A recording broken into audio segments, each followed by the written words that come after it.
Hermanos, para dar inicio a esta predicación. Bendito Padre que estás en los cielos, te agradezco, Señor, por la oportunidad que me das de estar aquí para predicar tu palabra, Señor. También te pido que tú purifiques mis labios, Señor, y que todo lo que yo diga venga únicamente de tu palabra, Señor, y que pueda ser de edificación para nosotros, Señor, y que tu Santo Espíritu sea quien nos ilumine y podamos comprender lo que tú tienes preparado para nosotros en esta mañana, Señor. Te pedimos que me des la fortaleza, Señor, y el valor de poder presentar tu palabra y estar dando únicamente la enseñanza que tú tienes para nosotros. Te pido, Padre, que nos bendigas y que podamos entender siempre, Señor, las verdades que tú nos das en cada momento. Te lo pido todo en el glorioso nombre de nuestro Salvador, Cristo Jesús. Amén. ¿Pueden sentarse, hermanos?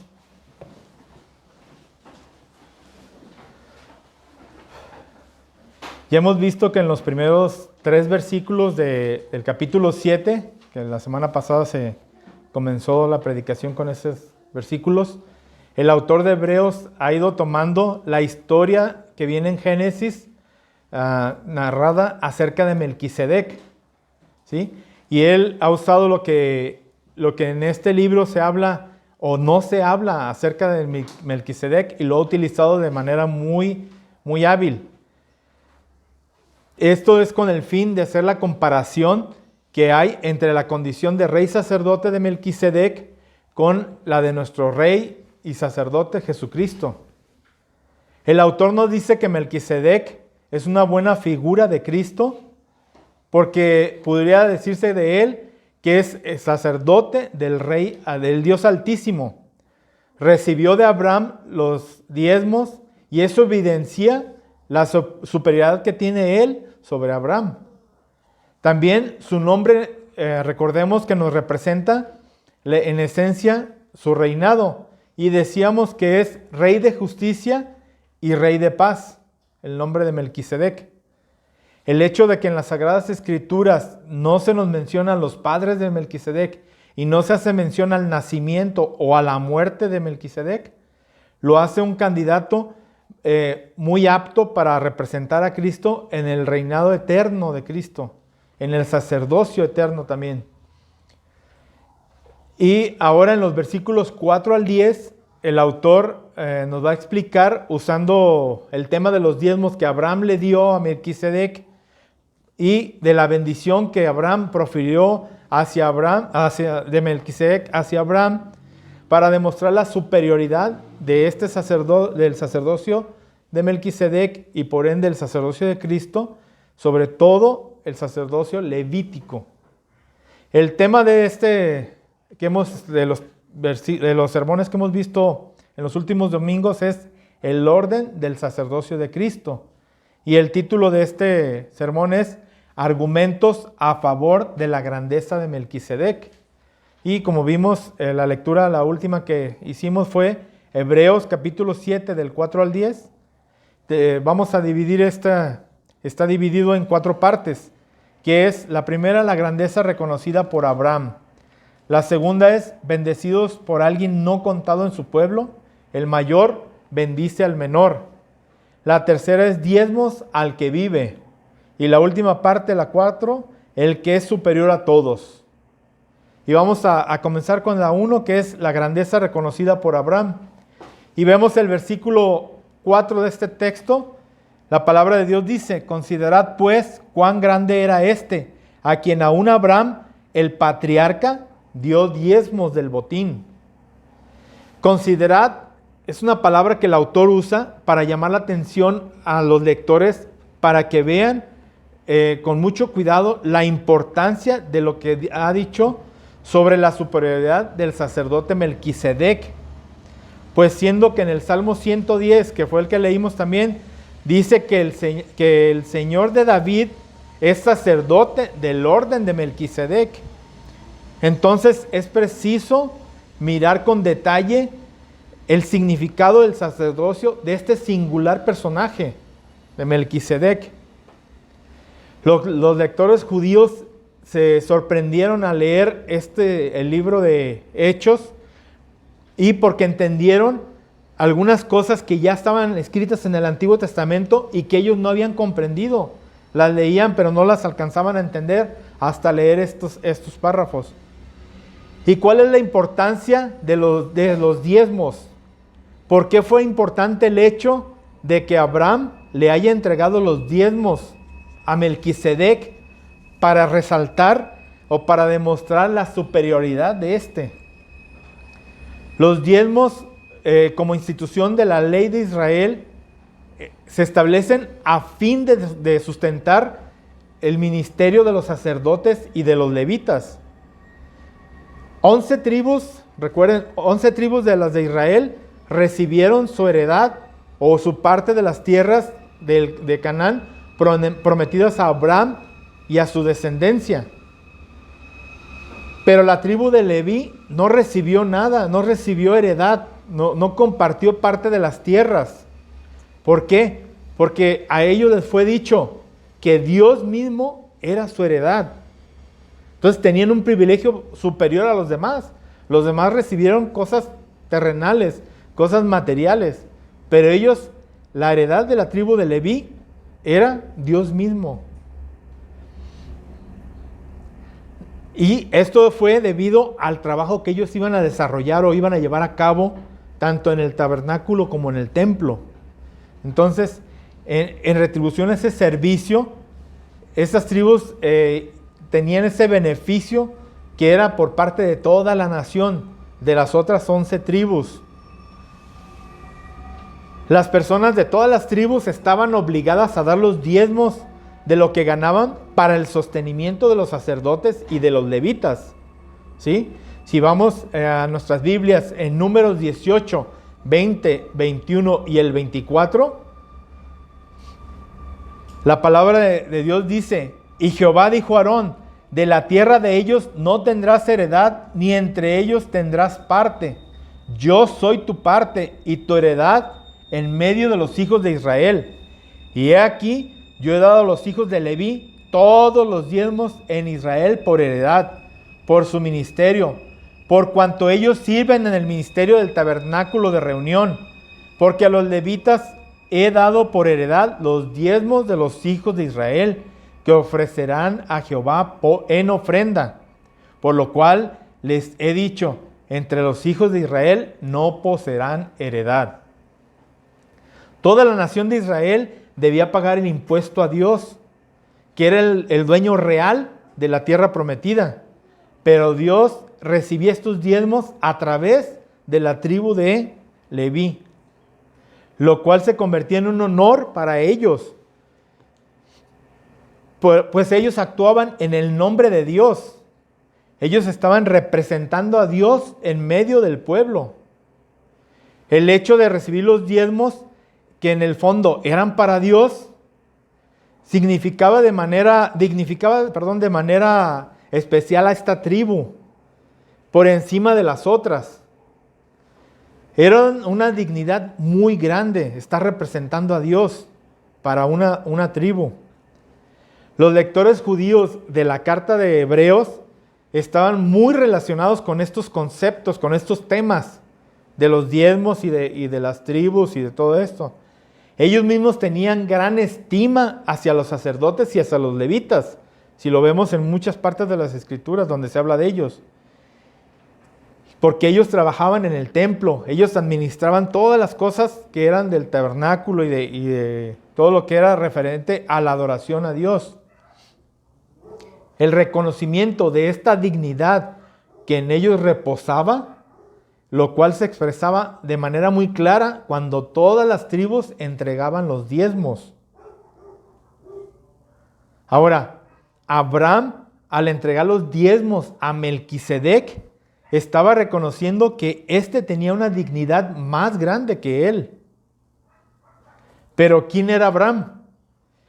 ¿Qué importancia personal tenía el que dio los diezmos a Melquisedec?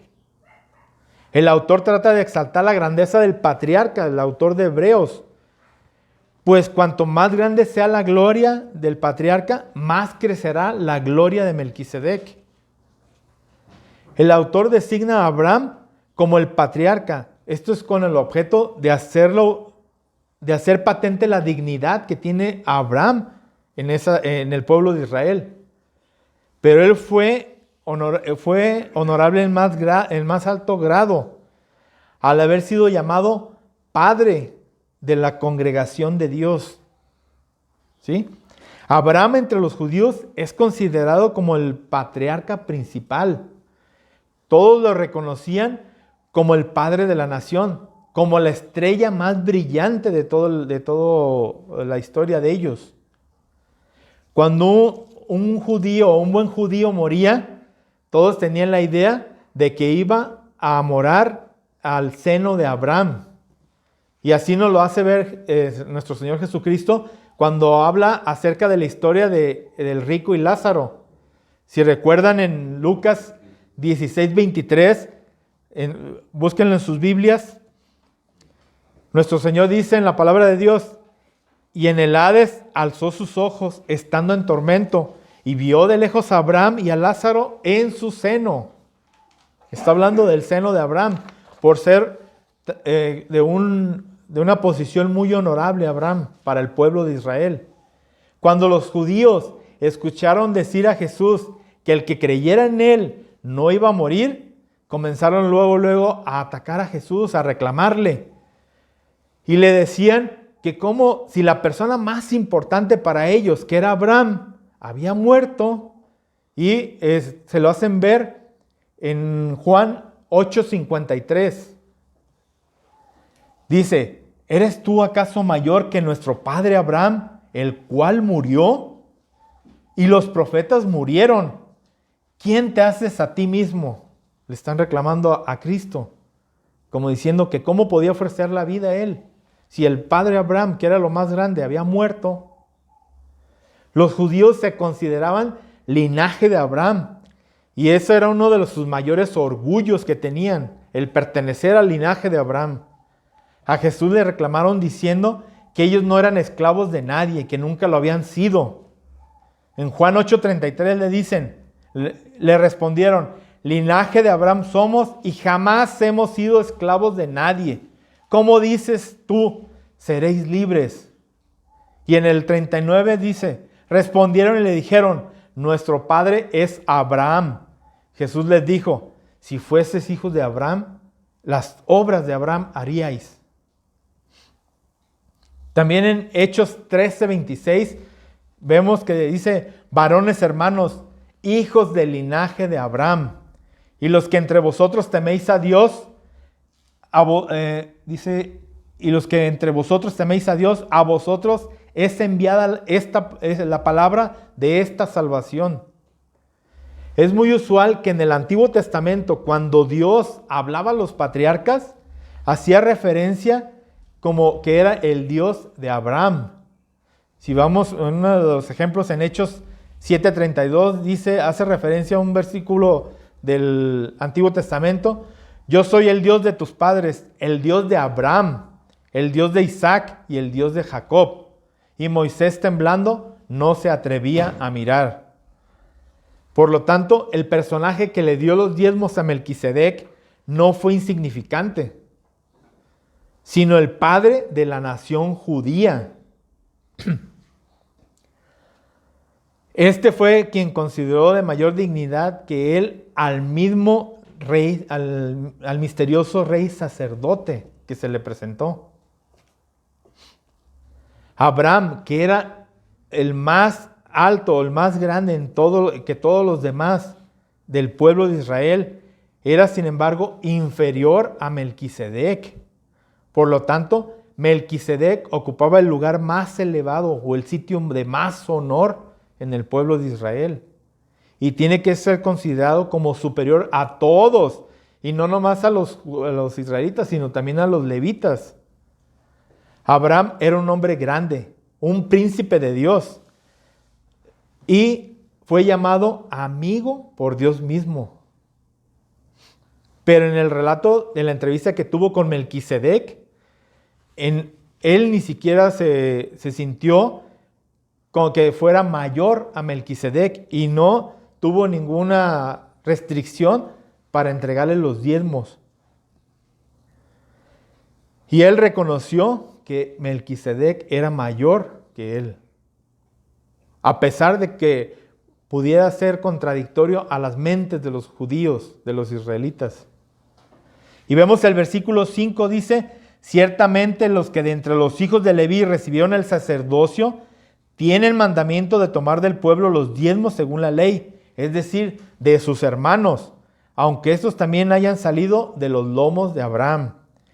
El argumento continúa. Los judíos se consideran una raza muy especial por el hecho de ser descendientes del patriarca Abraham. No obstante, ellos deben de reconocer la dignidad de los sacerdotes levitas al darle los diezmos. Es decir, el hecho de ser hijos de Abraham no los exime de pagar el impuesto que se debía dar a Dios, el único dueño de la tierra, a través de los sacerdotes, quienes actuaban como representantes de Dios mismo. Y por lo tanto, solo ellos tenían un mayor lugar de honor y de honra, muy por encima de los descendientes de Abraham, los levitas. Y así, si hacemos un tipo de rangos, vemos que está el pueblo primero y después están los levitas o sacerdotes. ¿Sí? Todo el pueblo tenía que entregar los diezmos a los levitas y a los sacerdotes para el sostenimiento de la casa de Dios.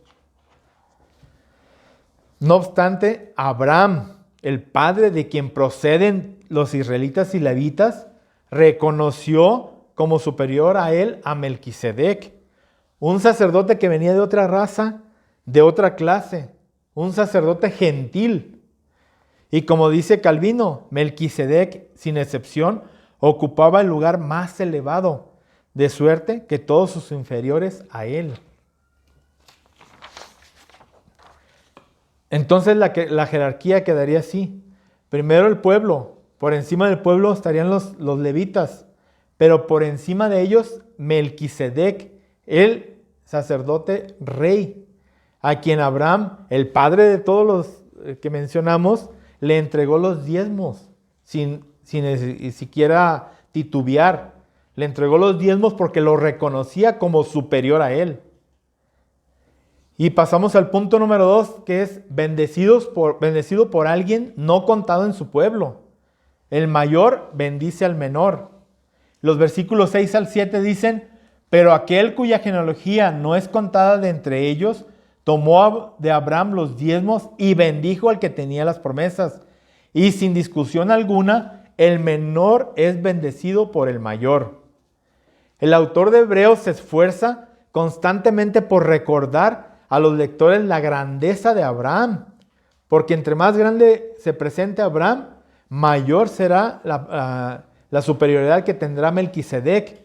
Y entre más gloria tenga Melquisedec, más la tendrá el Mesías, de quien David dijo en el Salmo 110, versículos 4 y 5, que tendría un sacerdocio del orden de Melquisedec. Dice: juró Jehová y no se arrepentirá. Tú eres sacerdote para siempre según el orden de Melquisedec.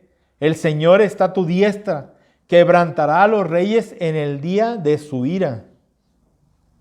Y en el versículo 6 de este pasaje que estamos viendo, el autor resalta a Abraham y resalta que tiene una gloria muy grande, porque a él fue a quien Dios le dio las promesas. Él fue el primero en la raza humana con quien Dios hizo un pacto de vida eterna. A él le dice que en su simiente van a ser benditas todas las naciones. A Abraham. Dios le promete un pueblo que será suyo para siempre. Un pueblo en el cual se manifestará la gloria de la gracia de Dios. Pero no obstante que Abraham, por así decirlo, era el hombre más dichoso de la tierra, que ha recibido la honra más grande de recibir promesas juradas de parte del Creador. Dios a nadie le prometió con juramento como lo hizo con Abraham. Recuerden que Dios juró por sí mismo porque no halló a alguien mayor por quien jurar. Y le juró a Abraham que su descendencia iba a ser incontable, iba a ser por siempre, ¿verdad? Y que iba a ser bendecida por la simiente de Abraham.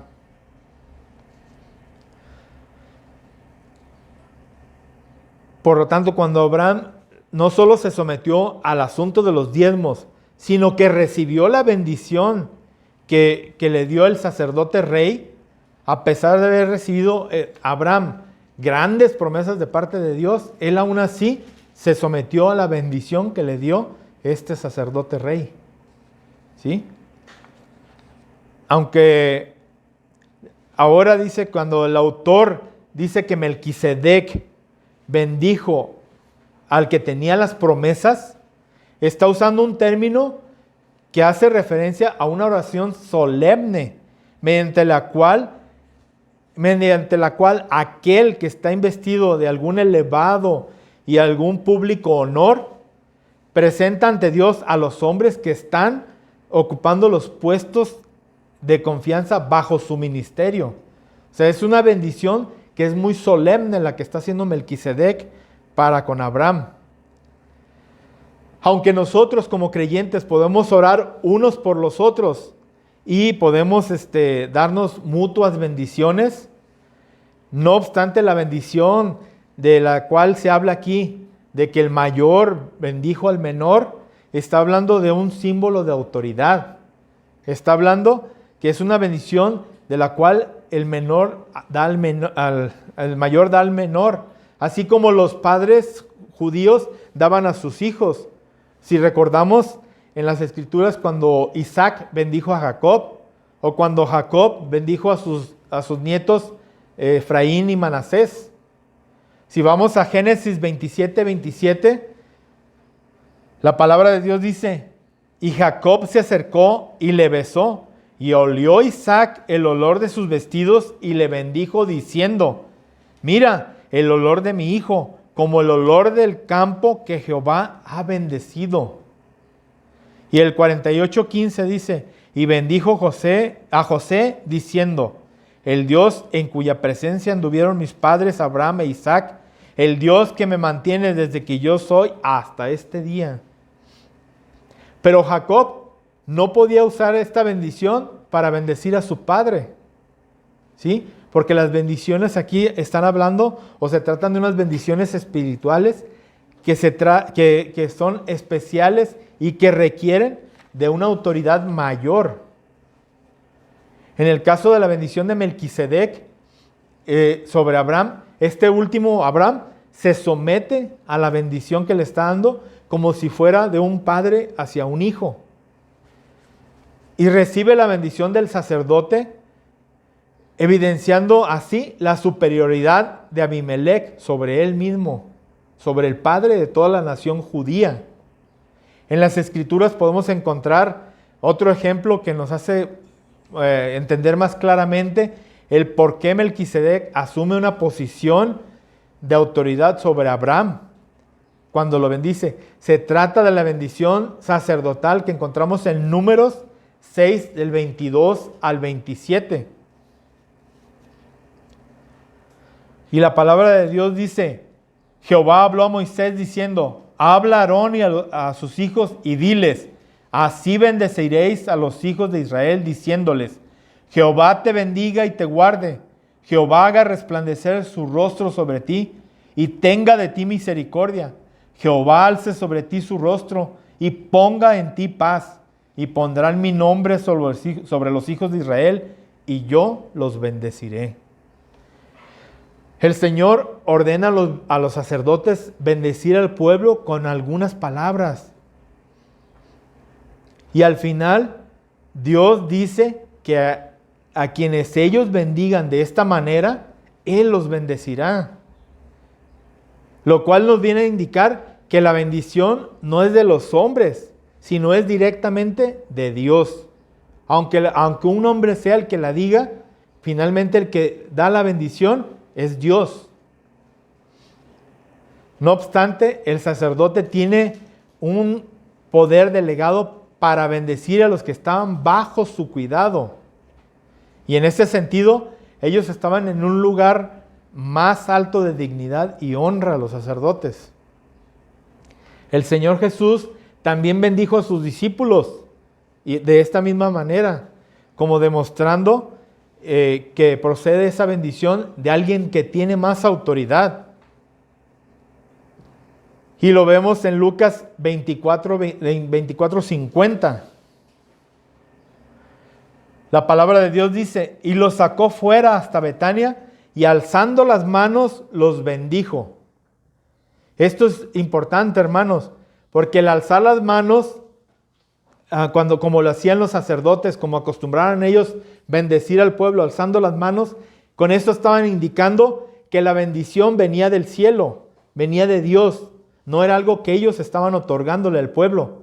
La bendición era directamente de Dios, ¿sí? Y así Cristo lo demostró al bendecir a sus discípulos, alzando las manos al cielo y orando por ellos, ¿sí?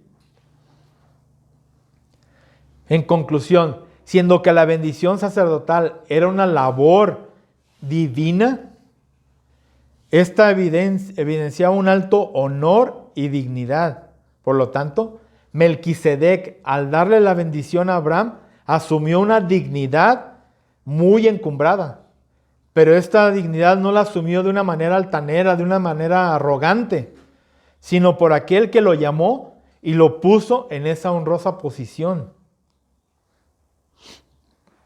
Por lo tanto, el personaje más importante de la historia del pueblo de Dios, a quien Dios le dio la promesa que cobija a una multitud de creyentes incontables, reconoció que a pesar de ser superior a todos los demás creyentes y tener más bendiciones, él no tuvo un impedimento en verse inferior a Melquisedec, es decir, inferior a Cristo, quien es el verdadero Melquisedec, y que ejerce su reinado y sacerdocio eterno a favor de todos los escogidos de su Padre. Y el punto número 3 de este texto, de este pasaje, nos dice diezmos al que vive. Y el versículo 8 dice la palabra de Dios, y aquí reciben ciertamente los diezmos hombres mortales, pero ahí, refiriéndose al lugar donde están citando, uno de quien se da testimonio que vive. Ya hemos analizado que en qué sentido Melquisedec vive para siempre. Ya lo vimos al principio, porque algunas personas dicen que Melquisedec no murió nunca, que puede estar vivo en cualquier lugar del planeta. Pero esa no es la idea o no es como nos lo quiere presentar el autor, sino que está diciendo que tomando el silencio de las Escrituras en lo que se refiere al nacimiento de Melquisedec y a la muerte del mismo, esto nos lleva a entender que el Señor quiere presentar esto con el propósito de comparar el reinado de Melquisedec con el reinado de Cristo y con el sacerdocio de Cristo, que son eternos. Es un símil, es una representación de Cristo, el reinado de Melquisedec, que no tiene principio y no tiene fin, y que es superior al sacerdocio levítico. El sacerdocio levítico, recordemos que muchos de los sacerdotes morían y el pueblo estaba viendo que había muerte entre los sacerdotes. Entonces esto nos estaba presagiando, nos estaba diciendo que ese sacerdocio, ese tipo de linaje de sacerdocio iba a desaparecer con Cristo. Ya que una vez la obra redentora de Cristo llegara a su culminación, ese sacerdocio ya no tenía validez, ya no tenía nada que hacer en el pueblo de Israel. Y con esto podríamos entender que cuando Cristo completó su obra redentora y la expiación, ya no tendrían por qué hacer sacrificios los levitas para el pueblo de Dios. El orden del sacerdocio de Melquisedec es el que permanece para siempre y no el de los levitas, pues el orden de Melquisedec es eterno, sin principio y sin fin. Una vez que se haya cumplido la promesa dada a Abraham, recuerdan que dijo que su simiente bendeciría a todas las naciones de la tierra, y la simiente era Cristo. Y cuando haya cumplido la obra redentora, el sacerdocio levítico moriría. ¿Recuerdan cómo se partió el velo del templo? Y cómo ya a partir de entonces no se menciona dentro de las Escrituras que se continuaran con los sacrificios como antes. Es por eso que nosotros debemos estar tristes o tenemos que lamentar que algunos buenos cristianos estén orando porque Jerusalén vuelva a levantarse y vuelva a levantarse lo que es el templo, y puedan volver el sacerdocio como estaba antes y vuelvan los sacrificios. Muchos están orando porque Jerusalén vuelva a ser restablecida al tipo de Jerusalén como estaban antes y haciendo los sacrificios que hacían antes. El templo y los sacrificios que se hacían tuvieron un lugar y tuvieron una función dentro de lo que es la salvación del pueblo de Israel, pero hasta ahí llegó a su culminación cuando Cristo fue el inmolado y fue el que redimió a todo el pueblo. Ya no necesitábamos sacrificios efímeros, sacrificios constantes. Algunos actualmente creen que la iglesia es como un paréntesis en la historia de la salvación, que la verdadera nación de Dios es el pueblo judío y que nosotros somos como algo agregado, algo añadido al pueblo judío, pero piensan que la verdadera nación de Dios es el pueblo judío. Pero dice que hay una promesa dada a Abraham, la cual incluía en parte a los descendientes según la carne, en parte, porque algunos de ellos se salvaron, ¿sí? Algunos de ellos fueron nombrados nación de Dios, pueblo de Dios, ¿sí? Pero la real bendición que fue ofrecida para el Israel, fue ofrecida para el Israel espiritual, que somos todos los que fuimos redimidos por la sangre de Cristo. Los creyentes que son por la fe. Y por la fe somos llamados hijos de Abraham. Y por eso somos la nación de Dios. Y es el Israel espiritual. El sacerdocio del Hijo de Dios es superior a cualquier otro sistema sacerdotal. No tiene comparación, ya que Cristo es superior a Abraham, a Melquisedec y a todos. Y vamos al punto número 4 y último, el que es superior a todos. Y vamos a ver los versículos 9 y 10. La palabra de Dios dice, y por decirlo así, en Abraham pagó el diezmo también Leví, que recibe los diezmos, porque aún estaba en los lomos de su padre cuando Melquisedec le salió al encuentro. El autor va un poco más allá del razonamiento y arguye que siendo Abraham el padre de Isaac, el abuelo de Jacob y el bisabuelo de Leví, entonces cuando él le dio los diezmos o le entregó los diezmos a Melquisedec, lo estaba haciendo en representación federal de toda la descendencia que iba a tener, no nomás de él, lo estaba haciendo en representación de todos, hasta nosotros, ¿sí? Lo cual, según se argumenta, argumentos que se vienen desarrollando, significa que los sacerdotes levíticos, estando aún en los lomos de Abraham, pagaron los diezmos o se subordinaron ante Melquisedec por medio de Abraham, entregando los diezmos y reconociéndolo como que estaba en una posición más alta y más honorable. Pero ahí viene otro argumento. Algunos dicen que por ende, si Leví le entregó los diezmos a Melquisedec, también Judá, del cual viene Cristo. Y entonces argumentan que Cristo también entregó los diezmos a Melquisedec y se subordinó a Melquisedec. Pero este problema lo podemos solucionar de una forma muy clara, muy fácil, en las Sagradas Escrituras. Aunque Jesús en la carne vino de la tribu de Judá, no obstante en él hay una superioridad y una situación especial que lo excluye de quedar sujeto de todo lo relacionado con su linaje ancestral. Pues Jesús se dice, y él mismo lo dice, es antes de Abraham.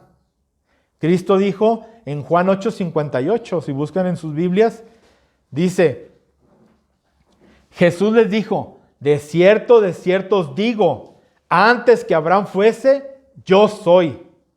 Jesús tenía determinado y sabía quién era. Y todos los judíos que conocían que era el Cristo, sabían que él no venía en la carne, era superior a cualquiera de ellos, hasta Melquisedec. El mismo David reconoció a su Mesías. Ya leímos el Salmo 110. A pesar de ser su descendiente de David en la carne, también es su Señor. Como Jesús mismo lo dijo en Lucas 20, del 41 al 44. La palabra de Dios dice, entonces Él les dijo, ¿cómo dicen que el Cristo es hijo de David? Pues el mismo David dice en el libro de los Salmos, dijo el Señor a mi Señor, siéntate a mi diestra, hasta que ponga a tus enemigos por estrados de tus pies. David pues le llamó Señor. ¿Cómo dices? Es su hijo. Por lo tanto, Jesús es superior a Abraham y por ende a Melquisedec. O mejor dicho, siendo que Melquisedec es un tipo de Mesías, entonces este tipo no puede ser superior al verdadero. La imagen no puede ser superior a la verdadera, a la realidad. No puede representar algo más grande. Y si vemos que Melquisedec era sacerdote rey, Cristo era sumo sacerdote y era rey de reyes. Ahí está la superioridad. No podemos ser ciegos y no ver eso. Y hermanos, vamos a ver unas aplicaciones para este texto para nosotros en nuestras vidas. Aunque nuestra vida cristiana pueda ser siempre, vamos a ser impactados por algunos personajes contemporáneos, pueden ser que sean nuestros pastores, nuestros maestros o algunos hermanos especiales que conocen mucho y que pueden dominar la doctrina y presentándola muy, muy claramente. Y aún así, aunque seamos, que nosotros nos podamos pues fascinar con algunos escritores que ya murieron, como Spurgeon, como A.W. Pink y personas así, que nos dejaron enseñanzas que vemos que son más claras para entender y todo eso. Nomás nos queda para ellos un reconocimiento especial de gratitud por habernos dejado esos materiales. Pero no obstante, nuestro máximo deleite es identificarnos con nuestro Rey Sacerdote, Jesucristo, quien es el más digno de toda la gloria y el de más alto reconocimiento. Solo Él. Gocémonos en llamarnos cristianos, muy por encima de cualquier otro nombre denominacional, pues tenemos como máximo pontífice al Mesías, al Cristo, que dio su vida y ahora reina majestuoso a la diestra del Padre, intercediendo por cada uno de nosotros, por vernos algún día cara a cara. Muchos judíos daban con agrado los diezmos, pero otros, aunque no los querían dar, los daban por una obligación, como un impuesto que tenían que pagar. Pero el hombre que fue padre de la fe, Abraham, él es el que recibió las promesas y fue bendecido por Dios, representa al verdadero cristiano, que da los diezmos con gratitud y sin obligación.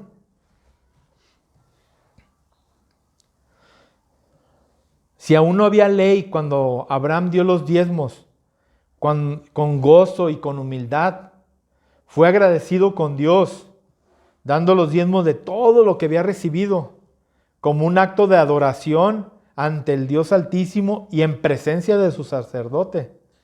Los creyentes del Nuevo Testamento damos nuestros diezmos no como un sistema judaico bajo la ley, pues ahora no hay una ley que nos obligue a dar los diezmos, sino que los damos de la misma manera que Abraham los dio, como un acto de inmensa y profunda gratitud hacia nuestro soberano Dios, quien en medio de nuestra congregación, por la presencia de Cristo nuestro Rey, recibe con olor fragante la adoración de nuestros corazones.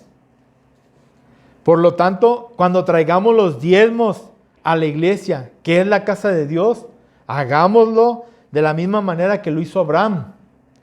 Que esto sea resultado de la gratitud que tenemos para con nuestro providente Dios, y que es el que nos da la fuerza y la inteligencia para salir a trabajar y para traer el sustento diario.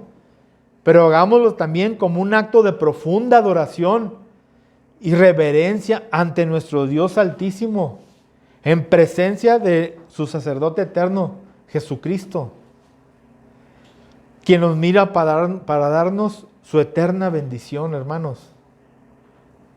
Vamos a orar.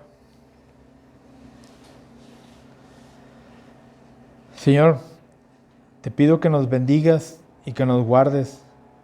Señor, haz resplandecer tu rostro sobre nosotros y te imploramos que tengas misericordia de nosotros. Señor, te rogamos que alces sobre nosotros tu rostro y pongas paz en nosotros. Y pondremos nosotros tu nombre sobre todos tus hijos para que tú nos bendigas, Señor. Te pedimos por cada uno de los que estamos aquí, Señor, que tú nos des el valor de presentar tu palabra a personas en cada momento, Señor, en cada lugar y principalmente en este lugar que tú nos has puesto, Señor, que no estemos descansando y estar sin hacer nada, Señor, sin predicar tu palabra, que podamos hablarle a aquellas personas que tú nos pongas enfrente, Señor, y que podamos predicarles, Señor, y que tú seas quien dé el fruto, Señor, que tu Espíritu Santo sea quien traiga a las personas que has preparado para salvación, Señor. Te pido todo esto en el glorioso nombre de nuestro Salvador, nuestro Rey y Sacerdote, nuestro Señor Jesucristo. Amén.